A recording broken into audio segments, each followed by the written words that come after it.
We are 2 weeks away for Georgia's 2 U.S. Senate runoff races. Registered voters in several counties face lawsuits looking to remove them from the rolls. The group helping raise the challenge in Fulton County is behind more than 360,000 challenges to voter eligibility, and those challenges are in counties all over Georgia. It's called True the Vote. It's actually based out of Houston, Texas. The group is partnering with Republican leaders and other Georgia voters to claim that some of the voters on the rolls are living out of state based on national change of address records. They argue they should not be allowed to vote on January 5th. Fulton County was one of the counties where voters were challenged. It was supposed to be addressed in an election board meeting today, but at the start of it, the board voted to discuss it in executive session after consulting with county attorneys.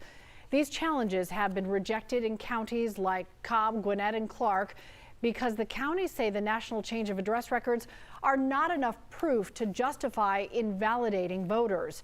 During a meeting yesterday, Athens-Clarke County commissioners read comments from people actually on the list whose votes were being challenged. So I was disappointed and frustrated to read a recent article in the Flagpole reporting on Gordon Roden's challenge to thousands of Athenians' participation in the democratic process. I was also angered to see the names of myself and my spouse on the list.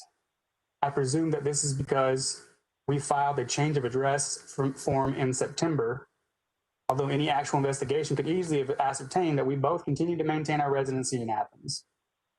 I am an associate professor of geography at the University of Georgia and received a temporary research fellowship for this academic year at the Institute of Advanced Study in Princeton, New Jersey. We forward our email to Princeton, although we continue to own our home and pay taxes and utilities in Athens. The notion that someone in our community should try to deprive us of our right to vote really enrages me. It suggests a level of casual arrogance and disregard for others that I'm sure would shock, anger, and frustrate Mr. Roden were he on the receiving end.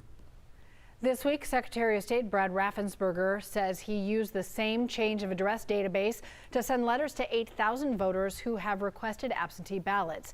He warns that voting in Georgia's elections when you do not officially live here is a felony. Georgia